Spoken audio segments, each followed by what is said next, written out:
So ito na, mga kababayan, yung sunod. Ano yung sunod, Kent? Eto, mas matindi. Eto mga DDS, mabubuhay yung diwa nito ninyo at huwag kayong magalit dito sa ipaparinig natin Mga kababayan, eto pala ang rason ni Sara Duterte bukod sa binulgar ni Attorney Larry Gadon na magdeklarang maaga si Sara na tatakbong presidente para meron siyang irason sa impeachment niya. Pero hindi lang po yun.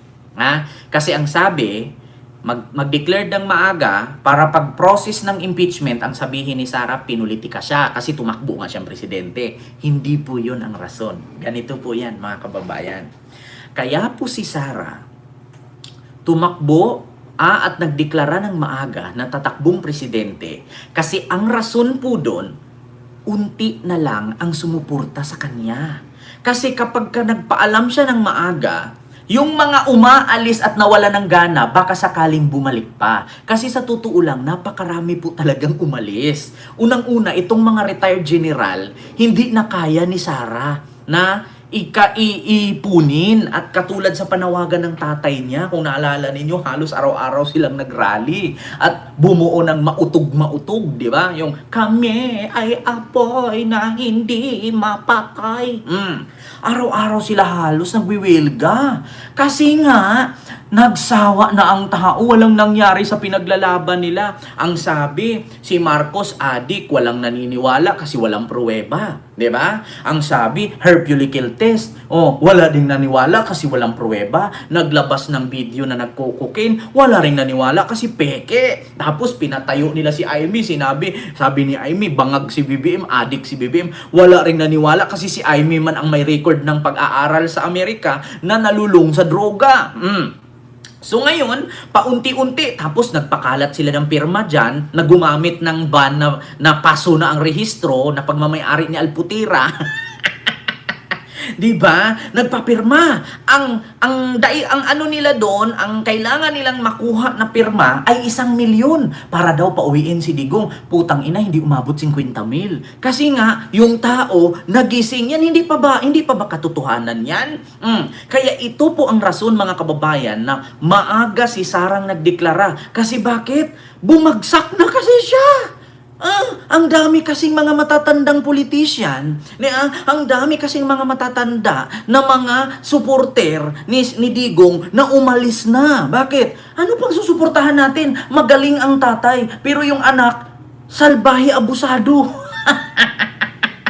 Kaya much better, magretiro tayo, punta na lang tayo bukid, magtanim na lang tayo ng gulay, mag-alaga ng kambing, baboy, Jurassic, dinosaur at anaconda. Kaysa sa makipagwilga tayo dyan, makasuhan pa tayo ng inciting to sedition. Wala nang nagtitiwala kay Buday. Bakit? Kasi nga, spoiled brat. At tignan ninyo, sa 6 na taong presidente si Digong, hindi sila nag-uusap. Tsaka sila nag-uusap nung nakulong na. O putang ina, buwalang hiya na anak, di ba? Kaya mga kababayan, yun ang rason ng maagang pagdeklara ni Sara. Kasi nga, unti-unti nang nawawala ang alindog nila. O sige, tanungin ko kayo, anong sabi ni Montulpo? Ako, kaibigan ko si Digong. Pero pagdating sa mga anak, wala ako dyan. Yung isa, puro tato. Akala mo artist, pero parang gasol na pinatayo na maraming brand. Puro tato. Yung isa, nanununtok, nananaksak ng kutsilyo, nakatalikod, mahilig sa pukpok. Tapos yung isa naman, nanununtok ng sirip. Tapos may kapansanan sa pag-iisip, di ba? O kung ikaw tanungin kita, saan ka susuporta? Sa mga may something? O doon sa tatay nilang mas matindi ang something? Diba? Sino pang susuportahan? Nakakulong na. Patunay. Alam nyo sa totoo lang, mga kababayan, yung pagkakulong ni Digong ang malaking sampal at nagpagising sa mga bobong DDS noon na nagkaroon na ng kaunting utak ngayon.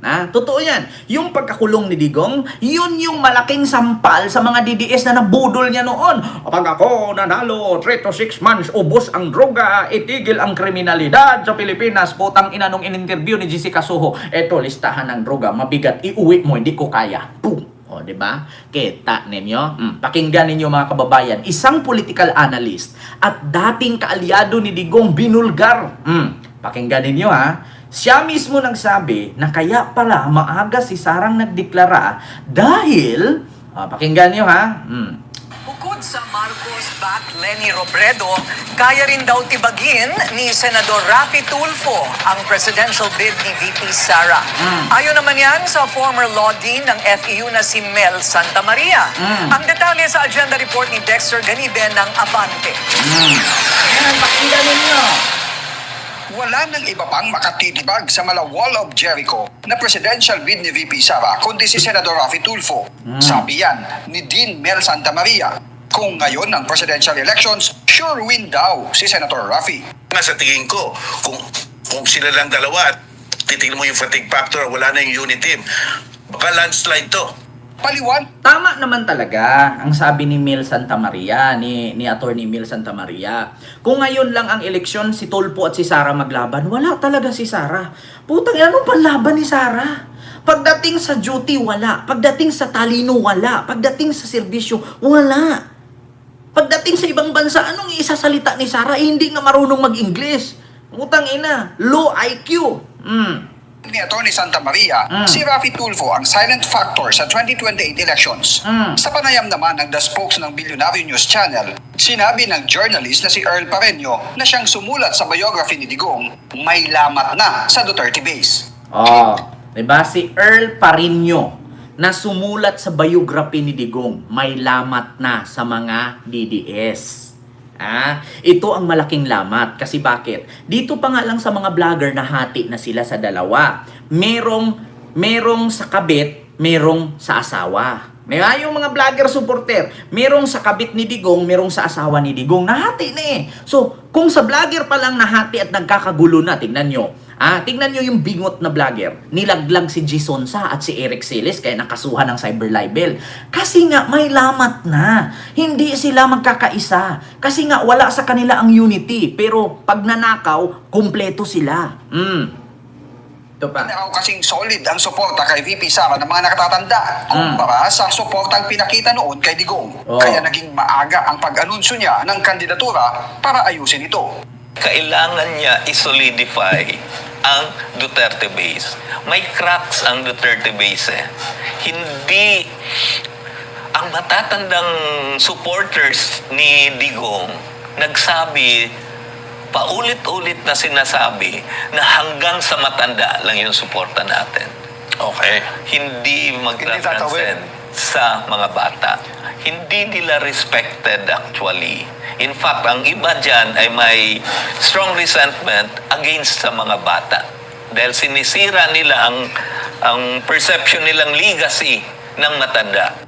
Ang di ba? Yon ang ibig sabihin ng isang political analyst at gumawa ng biography ni Digong. Sinira ng magkakapatid ang reputasyon ni Digong. Ikaw ba naman, araw-araw kang pumupuna. Araw-araw, tapos hindi kayo nakikinig sa mga advice ng mga supporter ni Digong. Kung naalala ninyo, napakadami pong nawawalang supporter sa kanila. Lalong-lalo na yung mga malalaking supporter, yung mga, alam nyo yung mga retired politician, yung mga retired na generals, mga police, marami po kasi talaga. 'Di ba? Marami talagang mga nagsialisan at nagising sa katotohanan na ganyan pala sila. Nabudol pala tayo. Bakit ako nagpakatanga ng 6 na taon? Tapos dadagdagan pa natin ng another 6 years? Wala na ngang ginawa. Naalala ninyo yung mga lola na in-interview? Ang sabi ng lola, idol ko si Sara. Edukadang tao yan. Ma'am Cheryl Misuguchi, maraming salamat po sa pagpamember sa ating channel. Sabi niya, idol ko si Sara. Edukada yan, abogado yan eh. Pero ang hindi ko lang matanggap sa kanya, nagmumura siya. Hindi magandang pakinggan. Dapat public servant ka, pangalawa ka sa pinakamakapangyarihan sa bansa. Hindi dapat lumabas sa bunganga mo yan. Tignan niyo yung tatay niya, nagmumura. Ang daming bata ang nakakagaya. Hindi maganda yan. Okay lang sana kung wala kang posisyon sa gobyerno. Kasi kayo yung mga modelo, kayo dapat yung mangulo ng kabutihan. Hindi yung magbumura. Galit na galit yung isang lola. Diba? Kaya sa totoo lang mga kababayan, dahil sa ginagawa ng mga anak ni Digong, nabura. Yung tawag nila noon, yung pulido, yung solido na samahan, nahati na. Nahati sa dalawa. Eto, nagising, eto, nagpakatanga. or binangungot pa? Dalawa kasi ang supporter ngayon ni Duterte. Yung isang grupo, nahati kasi yung 100%, 50-50 na ngayon. Kaya nagdeklara ng maaga si Sara. Kasi yung 50% ng supporter nila nagising. Yung 50% binangungot pa. 'Di ba? Kaya ang sabi dito ni political analyst, no, mga kababayan, ulitin ko ha. Ito siya. Please. Hindi na raw kasing solid ang suporta kay VP Sara ng mga nakatatanda kumpara sa suportang pinakita noon kay Digong. Kaya naging maaga ang pag-anunsyo niya ng kandidatura para ayusin ito.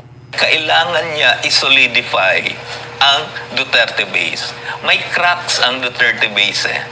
Hindi ang matatandang supporters ni Digong nagsabi, paulit-ulit na sinasabi na hanggang sa matanda lang yung suporta natin. Okay. Hindi magta-transcend sa mga bata. Hindi nila respected actually. In fact, ang iba dyan ay may strong resentment against sa mga bata. Ayan. Dahil sinisira nila ang perception nilang legacy ng matanda. Ang nakatatandaan niyang sinasabi niya ay mga retiradong general, mga opisyal ng gobyerno, mapalokalo nasyonal o barangay man sa Mindanao. Para kay Santa Maria, magandang opsyon si Senador Rafi dahil sa maladigong nitong asta, sa kanyang tapang at malasakit lalo na sa mga... Alam nyo mga kababayan, napatunayan po natin yan na talagang bumagsak talaga ang suporta ni Digong. Simula nung, Sir Kenry, maraming salamat po sa pagpa-member sa ating channel. Thank you so much po. Bumagsak ang suporta ng mga supporter ni Digong sa kanya noong nakulong si Digong. Kasi alam nyo kung bakit. Kung talagang si Digong ay maayos, malinis, walang kasalanan, hindi sana makukulong. Doon pa lang malaking sampal na sa pagmumukha na totoo na may krimen. Kasi nakakulong at hindi makauwi-uwi. So ibig sabihin, totoo nga. Di ba? Hindi pa ba kayo nagigising niyan? Hindi ko naman kayo ini-encourage mga putang inang DDS. Pero unti-unti naman, baka binangungot pa kayo, matuluyan kayo ha. Tignan ninyo, yung mga retired politician, yung mga retired generals, unti-unti nang nawawala. Yung mga senior citizen noon, umiiyak-iyak pa, sumisigaw-sigaw. Subukan nyo, pumunta ng grandstand at punuin ninyo kung may mga DDS pang katulad kay Digong noong 2016 na pupunta. Huwag kayong magdala ng INC. Magkaroon kayo ng rally dyan na walang INC. Tignan natin kung solid pa rin ba ang katulad kay Digong noong 2016 pag si Sara ang tatayo. Putang ina, walang mangyaring ganyan. Putang ina, dati, nung sinabing tatakbo si Digong, putang ina, ang dami agad nagpa-print ng damit, di ba? Ang dami agad nagbubulunteer, gumagawa ng grupo, iba-ibang grupo yun, nag-aambagan yung mga OFW, di ba? Kung naalala ninyo, ang dami no, nagpapadala ng mga package, di ba? Nagpapadala ng kung ano-anong mga materialis para makapag-imprenta ng damit, sombrero, panyo, short, t-shirt, meron pang mga mga bag. Oo. Pero ngayon, pagdeklara ni Sara, putang ina, ang sabi lang ng tao, aga pa Di ba? Yun lang ang reaction ng tao. Aga Parang, ano to? Kaya hindi na nagulat ang tao Kasi bakit? Ngayon pa nga lang pinilit na nilang tanggalin si PBBM kung ano-anong kwento para maupo sa pwesto. Di ba? Kita nyo yan? Pinilit na nilang tanggalin. Pinilit na nilang gawaan ng kwento. Kasi bakit? Hindi na kasi nila alam. At take note, wala na kasing pogo, wala na kasing drug lord. Kaya ang nangyari, mga kababayan, wala nang nagpupunto, di ba? Wala nang di ba kung naalala nyo dati, ang dami-daming gumagawa ng mga grupo-grupo. Di ba? Kaya sabi ng mga didis, aga, nagdeklara agad. Ano to, naubusan na? Kaya sabi ni Earl Pareño na gumawa ng biography ni Digong at isang political analyst, kaya si Sara nagdeklara ng maaga kasi ramdam niya na lumalagas na. Kumbaga, ang DDS may alopecia. Alam niyo yung alopecia? Yung dahan-dahan naglalagas yung buhok. Ganon ang mga DDS. Dahan-dahang nakakalbo. Kaya kung napansin niyo kadalasan sa mga vlogger sa DDS, puro kalbo. Naglalagas ang mga buhok kasi nag-iisip kung anong gagawing fake news. Di ba? Bukod sa nagdeklara ng maaga, para may irason sa impeachment na pinulitika siya kasi tatakbo siyang presidente. Meron pang isa, nagdeklara ng maaga kasi naramdaman niya na yung dating libo-libong umattend sa rally, 200 na lang. Kasi bakit? May bayad pa yan tingnan ninyo paalala ko. Yung rally-rally nila, may budget yan. Pero kahit may budget, unti na lang. Tignan nyo si Chavit. Nagbalandra ng napakaraming bus. Napakaraming bus. Balandra. Walang sumama. Diba? Yun ang katotohanan. Napakadaming bus. 5,000 per head pa nga daw pag nakauwi galing sa rally, 5,000 ibibigay. Putang ina, wala nang sumama. Diba? Kita ninyo? Ramdam na ba? Ramdam na ang paglalagas? Ramdam na ang alopecia? Ayan kasi, 'di ba? Ayan kasi, huwag pasubrahan mag-shampoo. Dapat sa isang linggo 3 beses lang mag-shampoo. MWF lang dapat, huwag araw-arawin para hindi numipis ang buhok. Kasi pag nag-edad ka ng 30, pataas, ang dating sa isang butas ng buhok ng ulo mo, 3 buhok ang tumutubo dyan. Pag edad mo ng 30, isa na lang matitira, kaya numinipis na. Actually mga kababayan, totoo yan. Kasi bakit? Nag-training din po ako sa dermatologist about sa kasi nasa salon ako dati. Kapag umidad ka ng 30, no? Pag teenager ka hanggang 20, 28, 25, ang buhok mo dyan sa isang butas sa anit mo, 3 buhok ang tumutubo dyan. Pag edad mo ng 30 hanggang 40 hanggang 50, yung 3 magiging isa na lang. Kasi nga paunti-unti yun 'Di ba? Kaya kailangan mag-shampoo ka 3 times a week lang. Huwag araw-arawin. 'Di ba? Tsaka mga kababayan, ganun ang nangyari sa mga DDS. 'Di ba? Inaraw-araw kasi nilang siraan si Marcos. At tsaka kahit ako naman, 'di ba?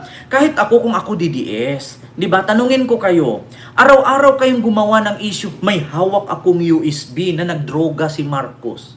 Tapos kung ako naman DDS, 2022 pa nila sinabi yan 2022, nung tumakbo si Marcos, may USB na, addict na, nagdodroga sa eroplano, kandidatong pagka-presidente, nagda-drugs.